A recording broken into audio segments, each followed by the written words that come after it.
my name's Tilly and I'm the director of the yoga agency, and I'm here today to help you get set up for your first yoga class with us. So first up, make sure you've got a nice space to move in so that you can spread out and you're not going to kick a wall or anything.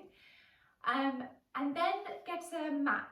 If you don't have a yoga mat, then just lay down a towel or a rug, or you can just use the carpet as well. The softer the better, I would say, because it's nice to have a bit of padding for the knees. And then number three, should I say, blocks. So blocks are going to be your best friend, especially if you're new to yoga. Don't worry if you don't have any blocks. You can use tin cans too, or you can also use books or anything that is quite relatively sturdy and isn't going to break if you press some weight onto it.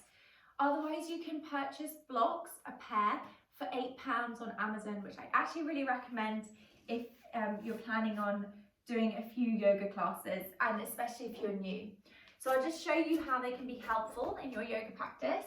For example, in Trikonasana pose, it can be more accessible if you have a block.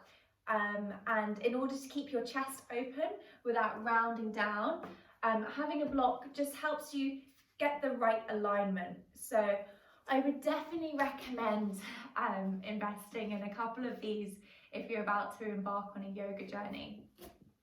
Otherwise, like I say, just tin cans or books will be great. And then we've got our strap. So again, you don't need a proper yoga strap. You can just use a scarf or a big t-shirt. It depends on the class. Some of our teachers will want you to have a strap. Others might not need it for every single class. So just before any yoga class you're doing with us, it's worth having it handy. If you do want to buy a yoga strap, they're very cheap. You can buy them off Amazon as well for about £5.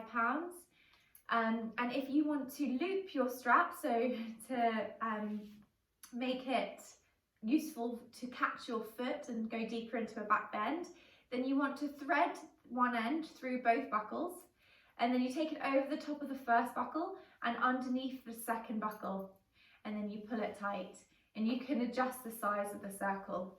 So I'll just give you an example of how you can use your strap. For example, in pigeon pose, if you want to move into the back bend variation, you can take the strap around the foot, flexing the foot, reach the right elbow up towards the ceiling, and you come into mermaid pose. And the strap is really helpful so you can begin to walk your hands further down the strap. The end goal, of course, is to take hold of the foot. Straps are also really great if you have relatively tight hamstrings and in any reclined poses. So for example, sometimes the teacher will ask you to extend the leg up towards the ceiling and then take hold of the back of the leg and pull the leg towards you. This can be super uncomfortable if you've got really tight hamstrings, you do lots of running and cycling. So this is where the straplet gets really helpful. You just hook it on top of the foot, and then you can use the strap to encourage the thigh to come closer towards the face. So yeah, really not essential, guys, but if just so you can get the most out of your practice, I would recommend getting a scarf, a strap if you have one, or just anything else that, and you can be creative.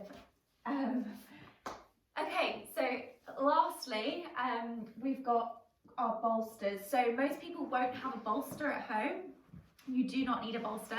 They are amazing though. If you do have one, definitely use it. An alternative option is to use cushions and pillows.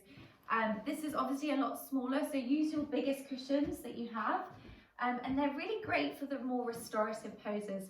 So as an example, to place a cushion underneath your back in Supta Baddha Konasana just encourages a little bit more chest opening, and especially if you've been sat at the desk all day, it can be really nice to open up the front side of the body.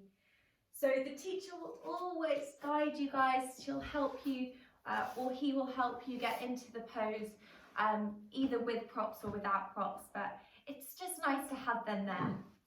So I said that was the last thing, but there's actually one other thing, and that is a blanket. So at the end of every yoga class, there is a pose called Shavasana, which means corpse pose, where you very simply just lay on your back and you try and relax the mind and the body and calm the nervous system. And it can be pretty hard to do that when you're freezing cold, and when you're being still, our body temperature naturally falls. So it's really nice to have something to keep you warm. It's challenging enough to do Shavasana in the middle of the day when there's lots of distractions. So help yourself by giving yourself the best start that you can, and that would be making sure you're comfortable and you're warm. So definitely have a blanket, maybe even some socks for the last few moments of your practice. I hope this is helpful. If you have any questions at all or any feedback, please let me know. You can contact me on our email on our webpage or on our social media page, The Yoga Agency.